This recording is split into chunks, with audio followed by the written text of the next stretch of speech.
Eu quero começar a pregação de hoje contando algo que me aconteceu no ano que eu fui entrar para o seminário, 1998.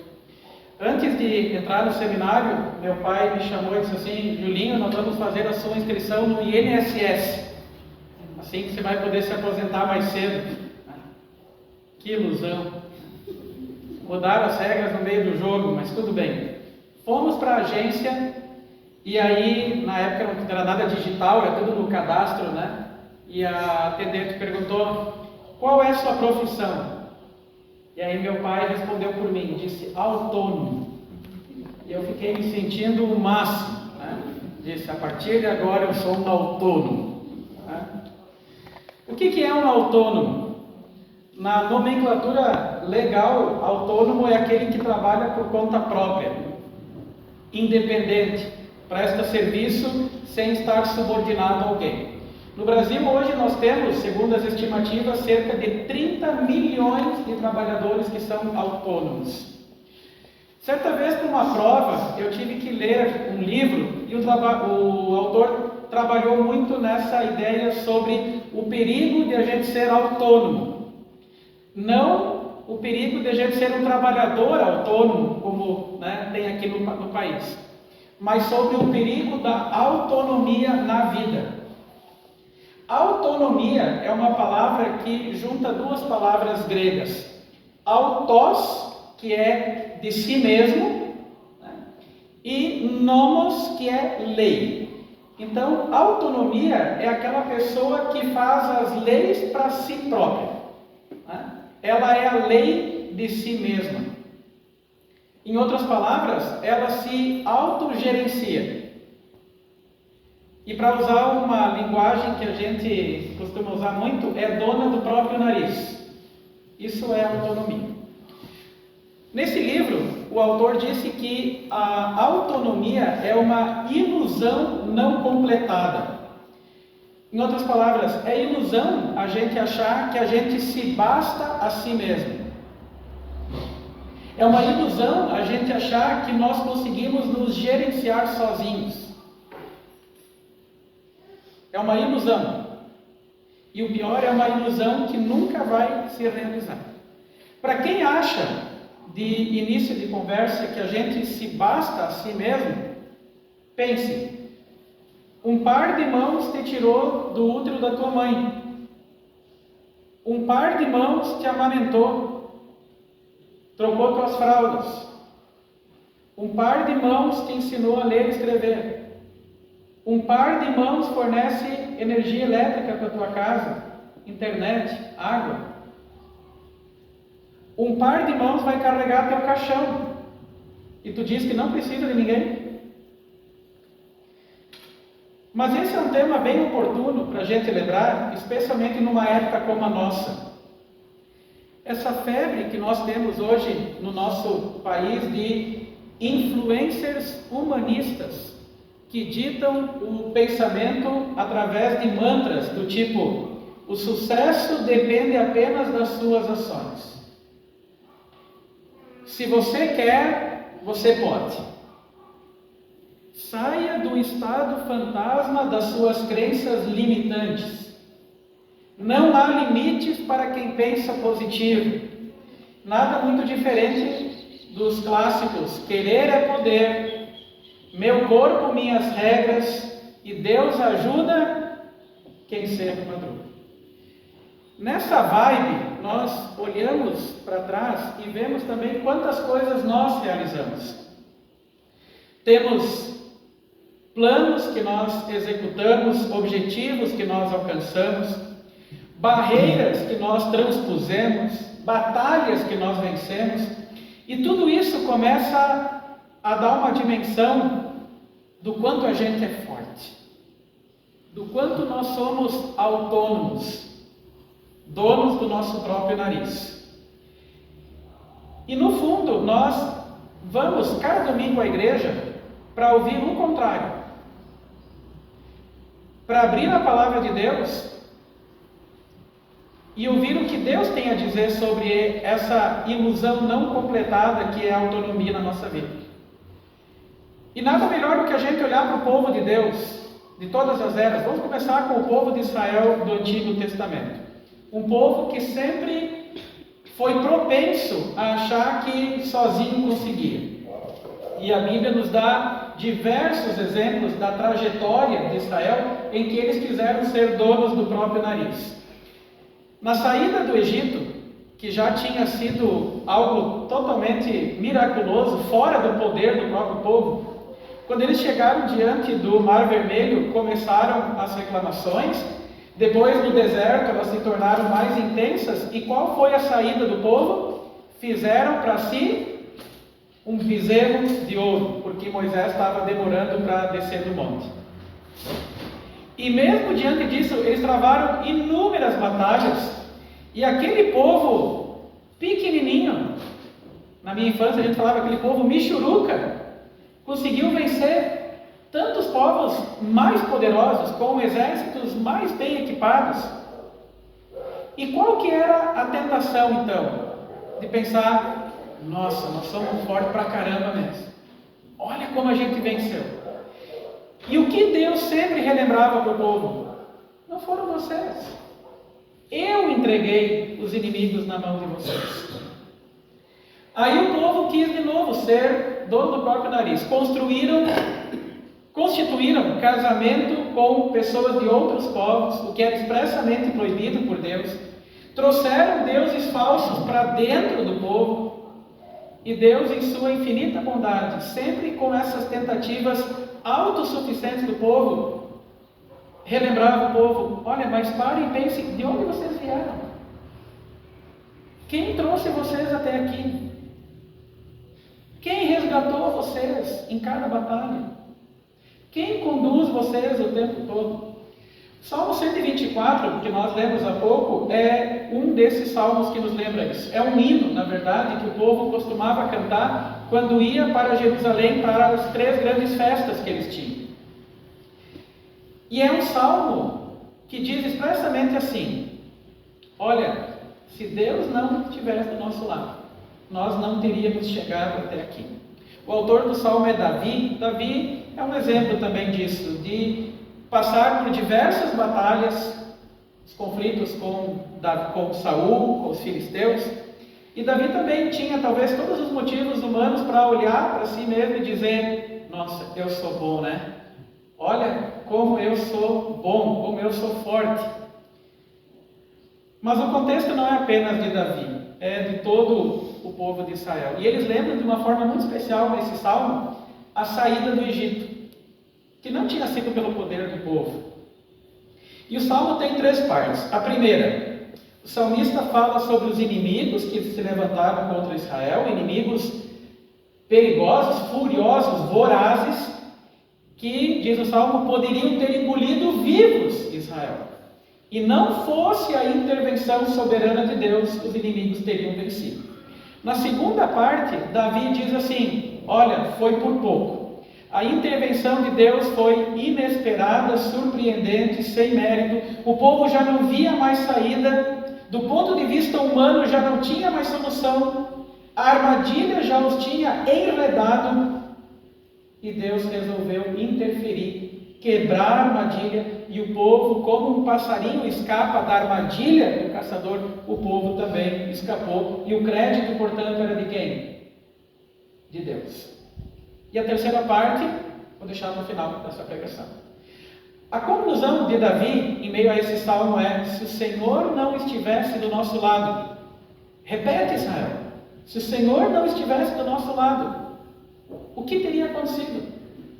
Coisas trágicas teriam acontecido. Na verdade, eles já não estariam vivos para contar a história.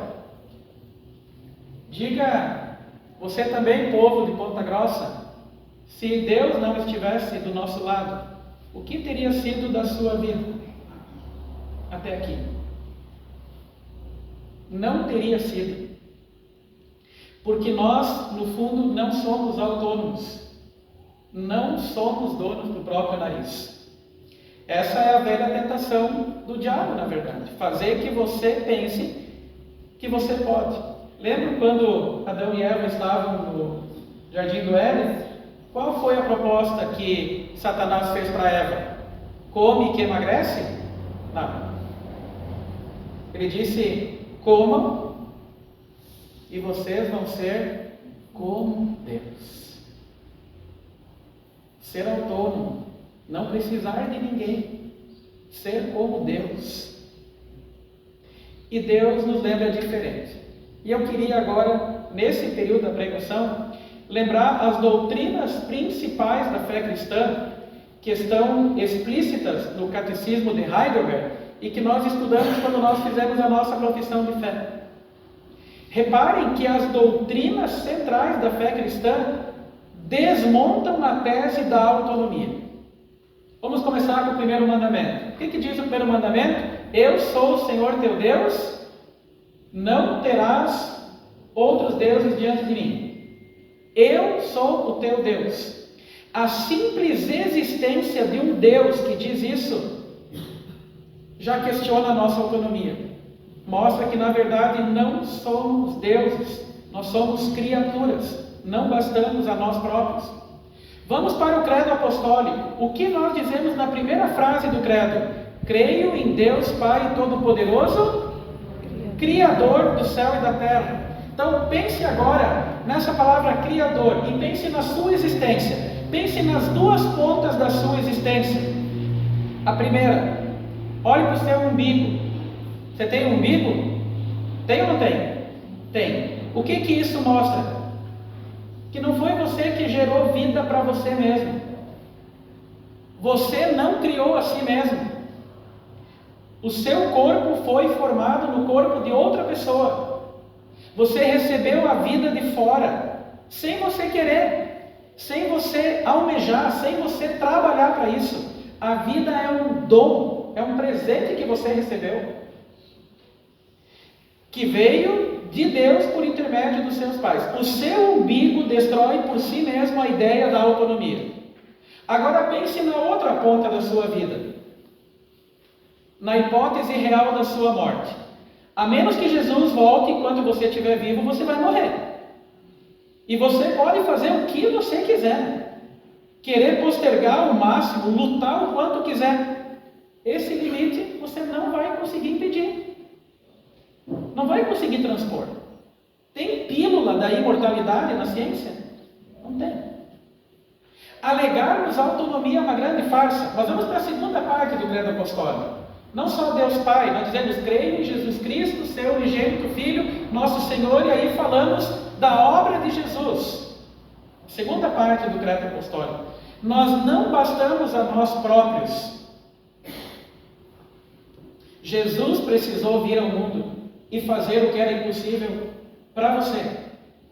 E hoje, graças ao que Ele fez, nós não pertencemos nem mesmo a nós mesmos.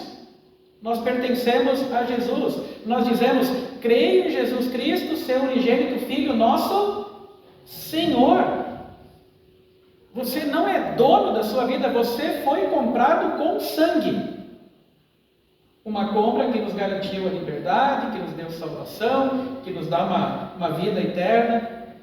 E como foi que isso que Jesus fez se tornou nosso? Terceira parte do credo apostólico, creio no Espírito Santo e assim por diante. Paulo diz lá em Efésios, estando vós mortos em vossos delitos e pecados, Ele vos deu vida. Aquilo que Cristo fez se tornou seu por obra do Espírito Santo. Não foi você que fez isso.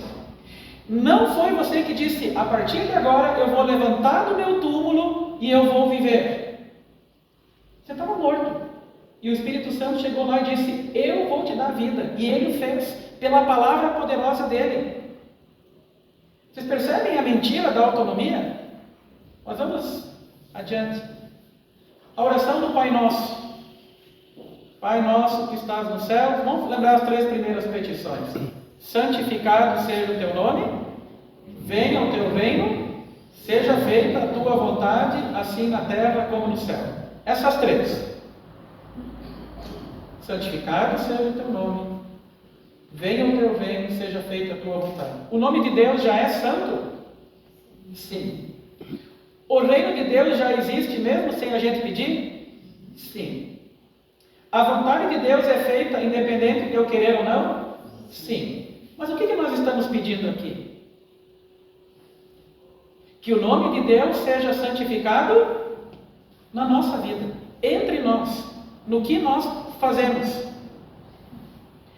Nós estamos pedindo que o reino dele venha a nós, na nossa vida, e que a vontade dele seja feita entre nós, como os anjos a fazem no céu. Por quê? Confronte estas frases com as vezes em que nós não queremos santificar o nome de Deus, mas que nós queremos elevar os nossos nomes por meio de conquistas orgulhosas.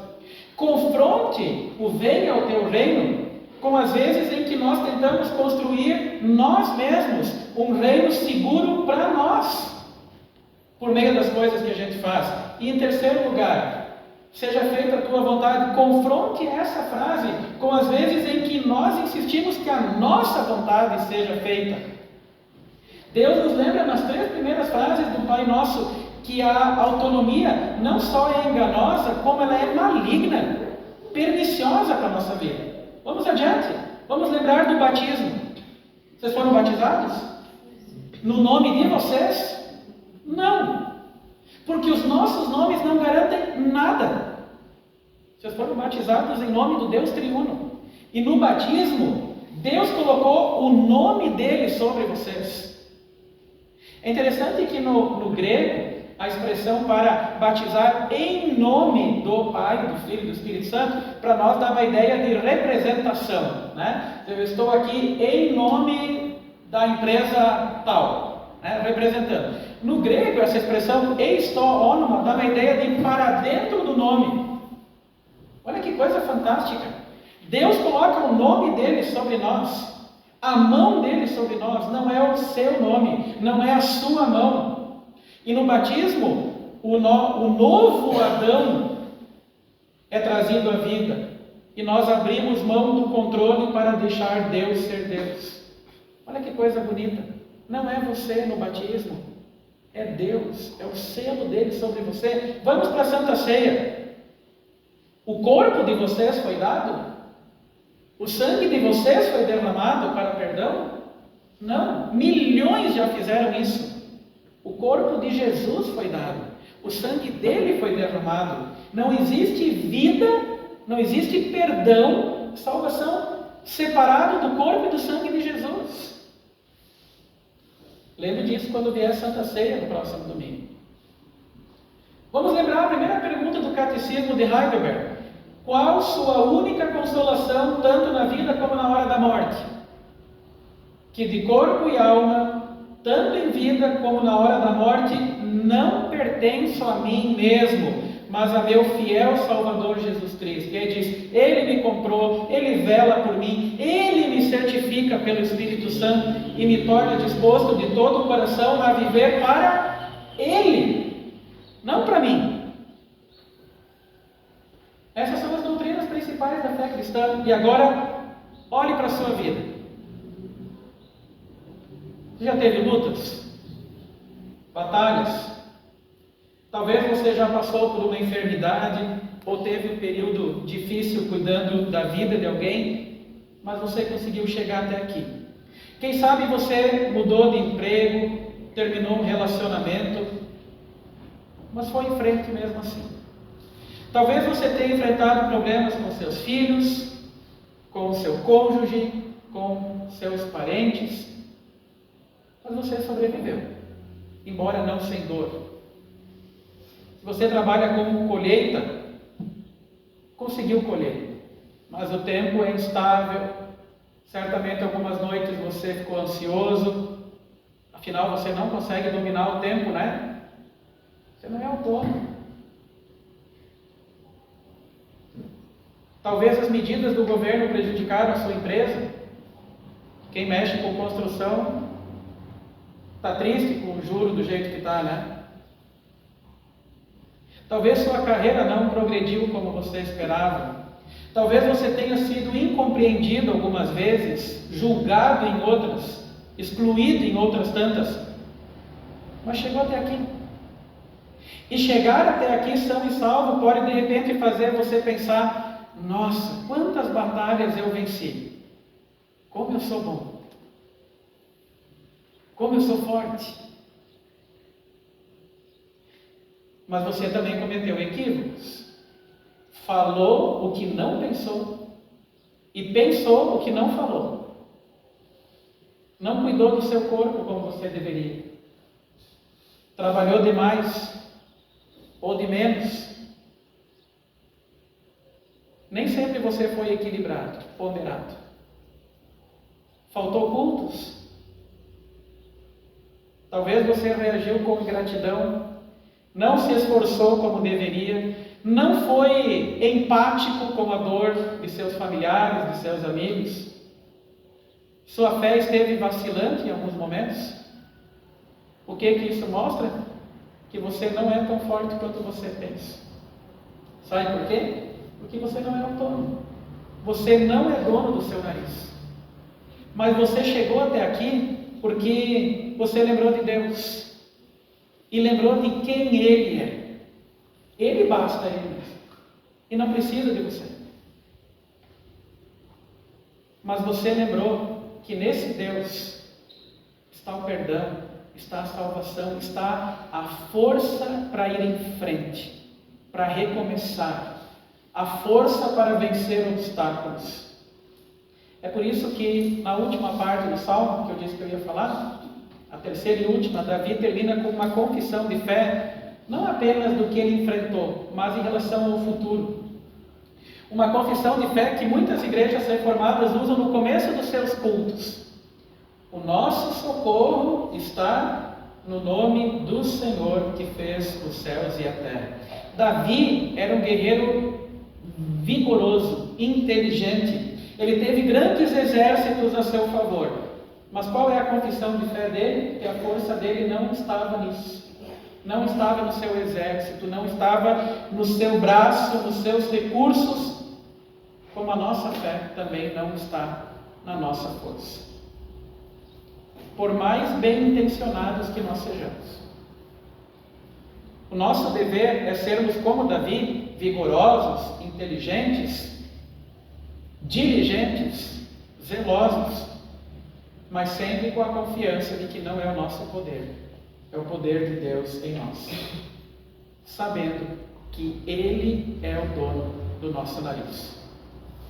Eu gostaria de terminar contando uma pequena história. Jonatas, esses dias eu brinquei no catecismo, Jonatas estava tocando violão lá, né? E daí, ele tocando violão, eu não sei tocar, o pastor Francisco também não sabe, né? Então, foi mais ou menos assim: o Jonatas tem cabelo e toca bem. O pastor Francisco tem cabelo e não toca. Eu não tenho cabelo e não toco. Daí ele disse: mas você conta a história, pastor. Então tá bom, vou contar uma história. A história de uma menina que dizia assim para os pais dela: quando eu fizer 18 anos, eu vou ser dona do meu nariz. Chega do pai e da mãe dizer que quer dizer: eu vou ser dona do meu nariz. E quando ela fez 18, ela assumiu o controle da vida dela. Não dizia mais para onde ia, nem que horas ia voltar. Fez tudo como ela achava que tinha que fazer. E então, certa madrugada, tocou o telefone. E era do pronto-socorro. A menina tinha se envolvido numa briga, a polícia tinha sido chamada e ela tinha sido levada para receber atendimento médico. E o pai, então, saiu às pressas para encontrar a filha lá. E encontrou ela lá, roupa rasgada, corte, sangue e, adivinhe, uma fratura: o nariz quebrado. E ele então se aproximou dela, tocou o nariz quebrado dela e se lembrou de todos os instantes da vida em que ele tinha protegido a filha dele. E então ele disse a ela: filha, isso nunca aconteceu contigo enquanto eu era o dono do teu nariz.